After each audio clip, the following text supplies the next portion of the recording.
Hello and welcome. This is Amhara Media Corporation English Service and you're watching our daily update. I'm Gaila Damu. Stay with us.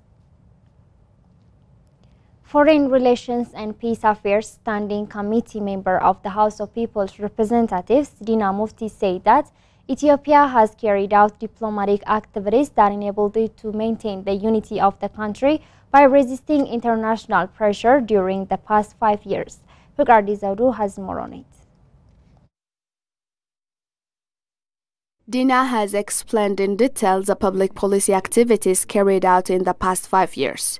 During the years, the nation undertook diplomatic activities that ensured the continuity of the sovereignty of the nation by withstanding international and the local problems. He noted that Ethiopians all over the world stood for their country during those difficult times, and he added that among the works carried out in the period included public diplomacy centered on the interests of the country. Dina explained that successful diplomatic activities have in particular been carried out to sustain the interests of the country by coping the challenge of COVID-19 pandemic, economic crisis and the war in northern Ethiopia. According to him, public diplomacy activities that protect the interests of the country at the international level have been strengthened through parliamentary diplomacy and people-to-people relations. He recalled that the country was in trouble in different directions when the reform government came to power. He stated, even if there are limitations in responding to problems, it is a great success to be able to sustain the unity and sovereignty of the country by overcoming natural and man-made problems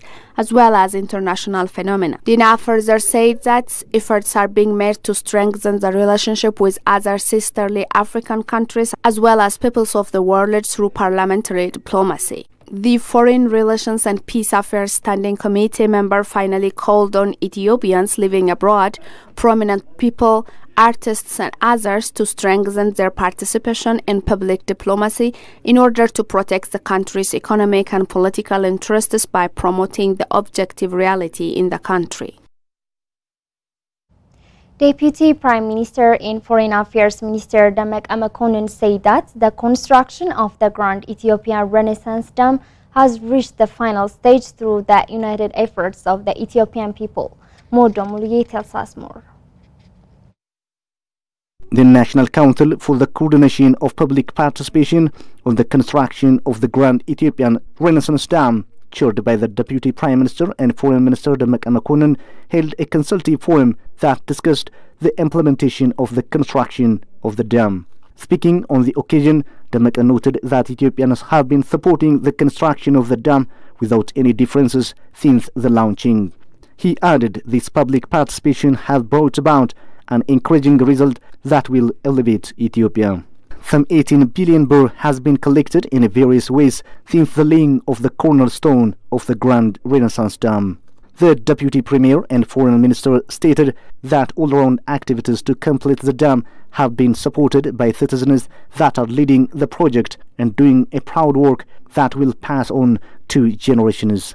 He noted that this shows how capable Ethiopians are when united.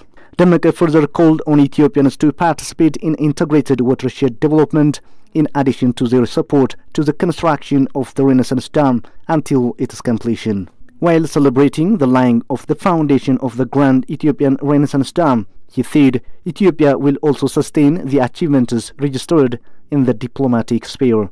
The Deputy Prime Minister and Foreign Minister stressed that the Grand Ethiopian Renaissance Dam is a project that will benefit all the riparian countries. According to him, Ethiopia is interested in continuing the tripartite talks that have started in Africa.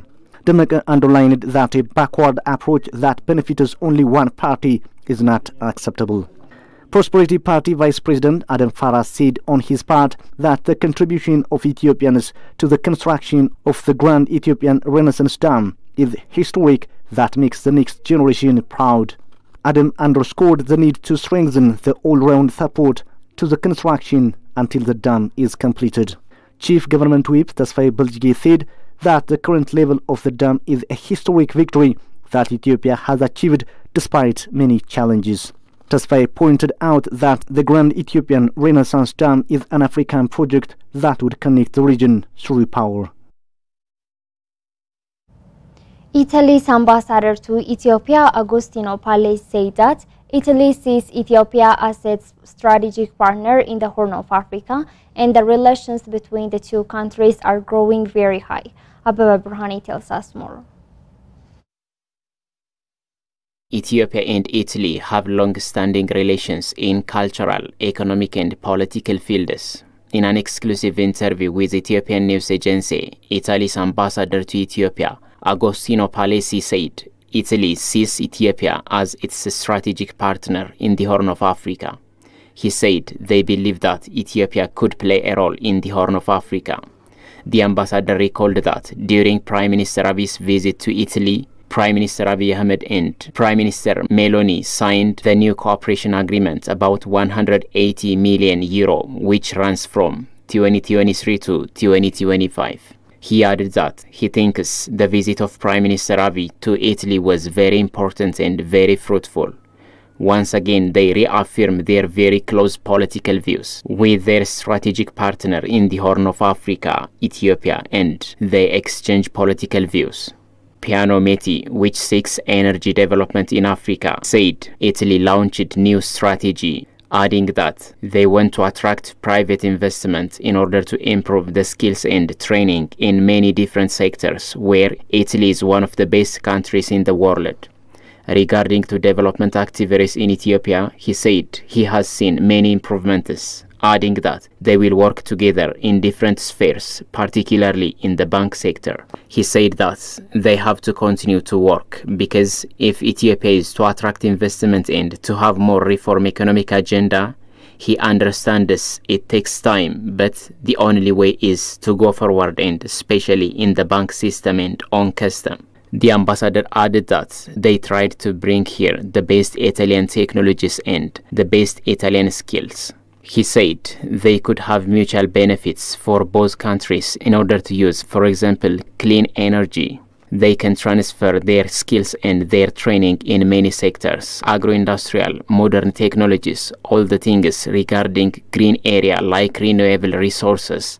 They are in the forefront in the world, so they can help Ethiopia in this end, could have mutual benefits even for their entrepreneur to come and invest. The ambassador stressed to further strengthen the relations between the two countries for mutual respect and benefits.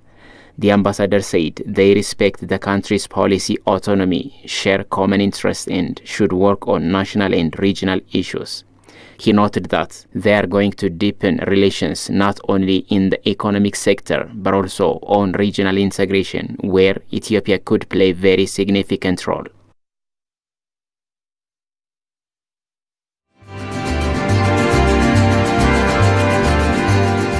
The biodiversity of the lake is being threatened by many things, including water hyacinth. That buffer zone has to be just created. There are different kinds of biodiversities found inside the lake, including fish. Obviously. Therefore, what kind of activity is being performed? We have to just establish, a local research center. It's not only the mandate of Bahar Dar University to do this. Obviously. As a region, Yeah. there are many stakeholders. I cannot say that we have done this, but there is a trial. We have Lake Tana, Obviously. the second largest lake in Africa. And also we have other many rivers. Even Abai, the longest river in the world, began from Ethiopia. Exactly. The water, the land. Land is okay. It is good, but the policy, it does not allow, for example, if you wanted to invest. Still, the fish farming in Amhara region, including Lake Tana, is being practiced traditionally. We have to invite investors to just engage into the sector. Welcome back, viewers.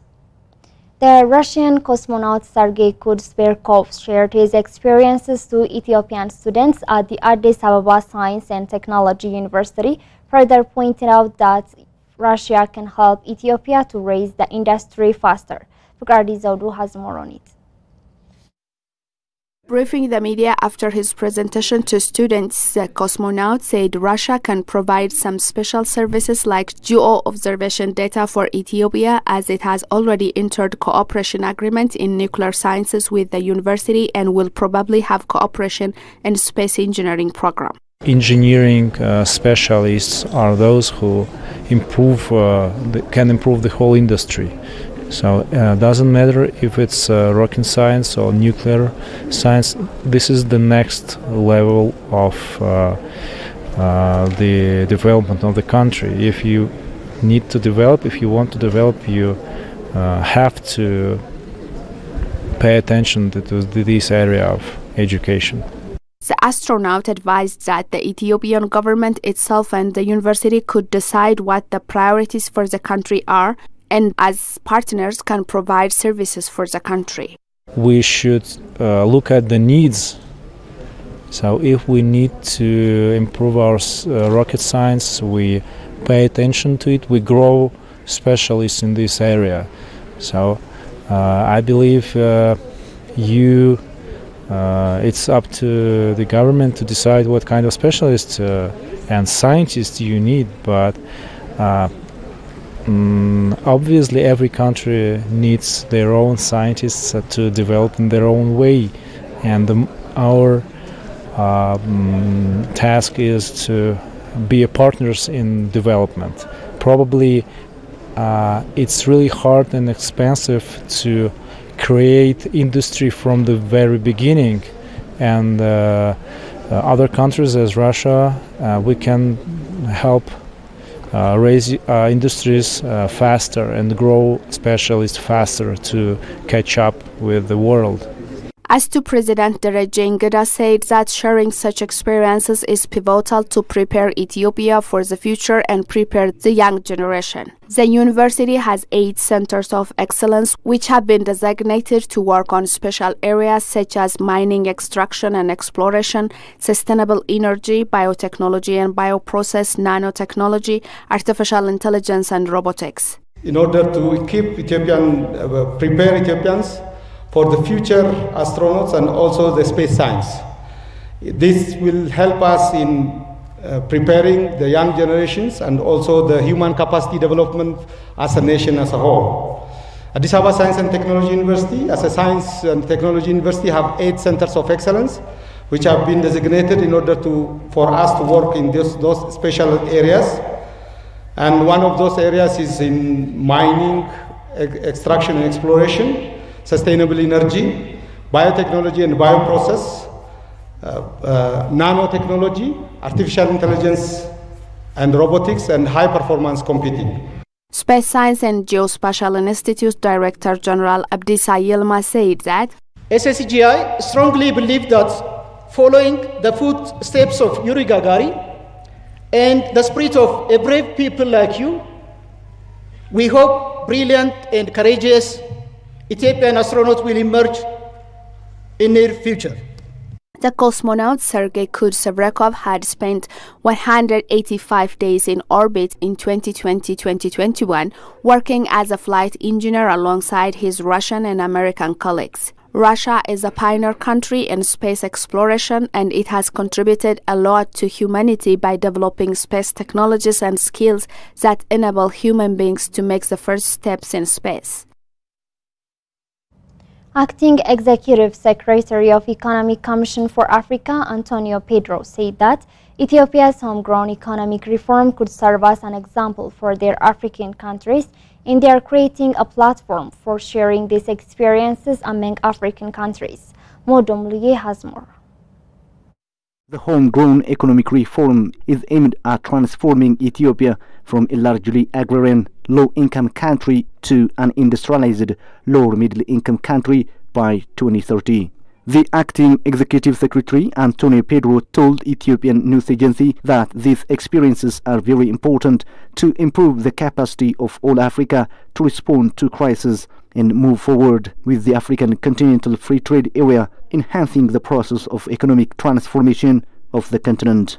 Pedro stated that Ethiopia is successfully pursuing the reform that they are confident the government will be able to implement despite the challenges the whole of Africa has been facing due to the crisis. He also revealed that the Commission has been working with the Ministry of Finance in areas like reforming the country's tax system, modernizing and expanding tax base. Pedro added Ethiopia is among the countries that are undertaking reforms of the tax systems to increase the tax base and accelerate development. The acting executive secretary further stressed that Economic Commission for Africa also collaborates with the government of Ethiopia in areas that could lead to make the country a great power in agribusiness. He added equipping the country with important infrastructure and industrial parks will also contribute to the economic development of the nation that moves fast. Finance Minister Ahmed Shide on his part told Ethiopian News Agency that inflation is affecting the country's economy despite the resilience and growth witnessed in the country over the past few challenging years. In order to solve these and other problems, the minister said the government will continue to implement the second homegrown economic reform and facilitate reconstruction efforts, narrow macroeconomic gaps, and increase private sector participation in the economy.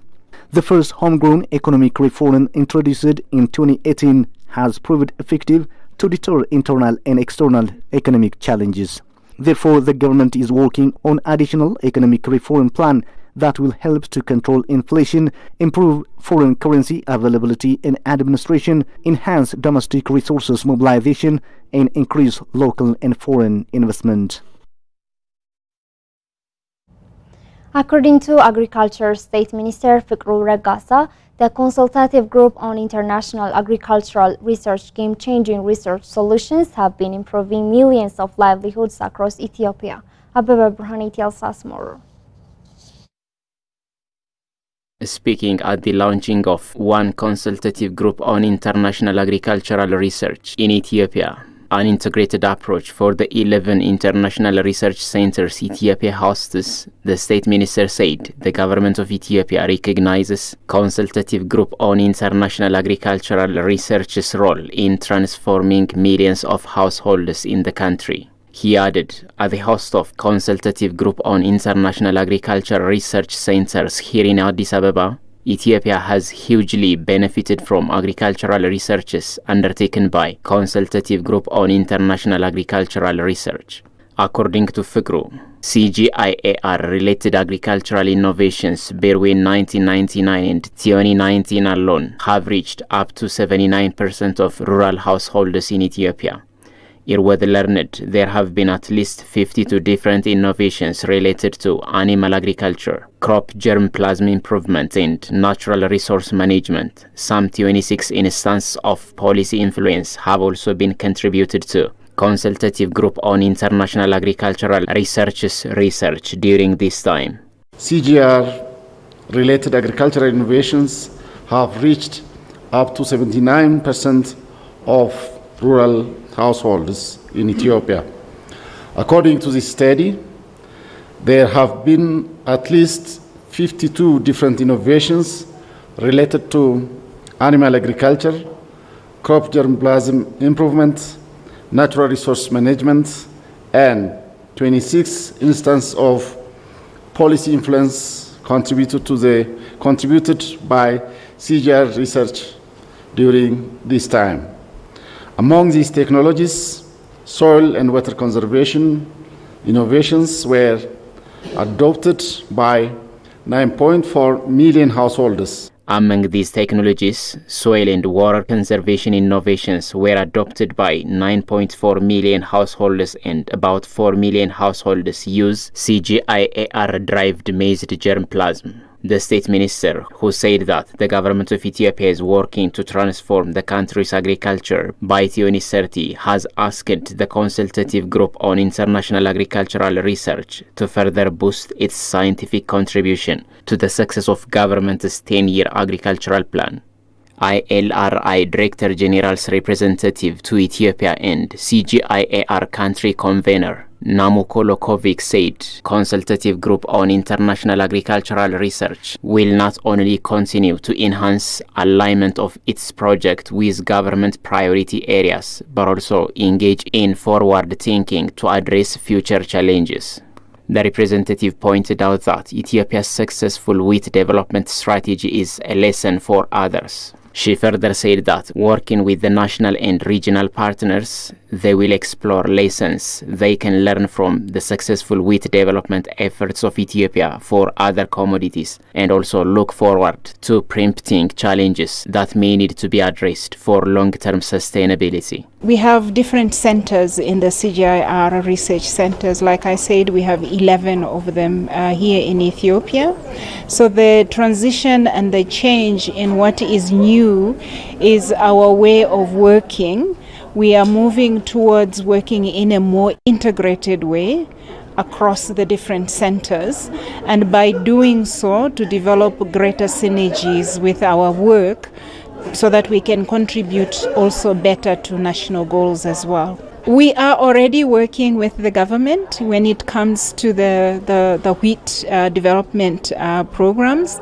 A lot of the wheat varieties that are actually contributing now to this positive growth on wheat in Ethiopia are actually related to CGIAR work. But we don't work alone, we actually work with our national partners as well. Recall that CGIAR and 11 international research centers in Ethiopia, in a bid to enhance synergies and avoid duplications of efforts and engage in assisting government's objective in agriculture, CGIAR has transitioned to one CGIAR.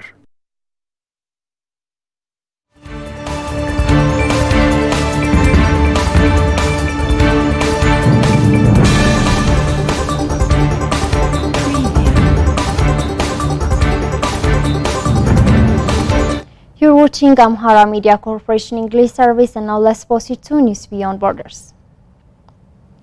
The U.S. Vice President has ended her week-long trip across Africa. Kamala Harris met with Zambia's, Tanzania's, and Ghana's heads of state during her three-leg journey. She said her visit has convinced her more than ever that they must all around the globe appreciate and understand the importance of investing in African ingenuity and creativity.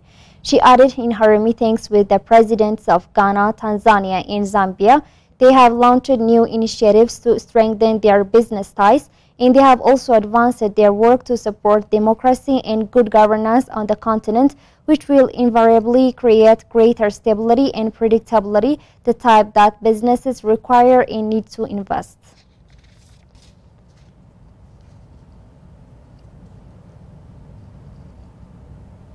SOS Mediterranean Charity said on Sunday that 92 migrants were rescued off the Libyan coast while attempting to cross the Mediterranean Sea to Europe. The group included 9 women and around 40 unaccompanied minors. They were without life jackets in an overcrowded and almost completely deflated dinghy. Some of them had suffered fuel burns and one sustained an orthopedic injury. UN-backed human rights experts said days before the rescue operation that there is evidence for crimes against migrants and Libyans. It also faulted the European Union for sending support to Libyan forces.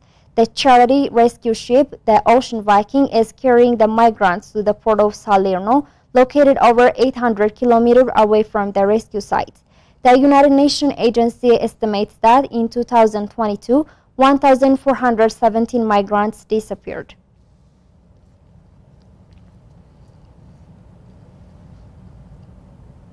That's all the news we have for today. I'm Gaila Damu. Thanks for watching and stay tuned with the rest of our program.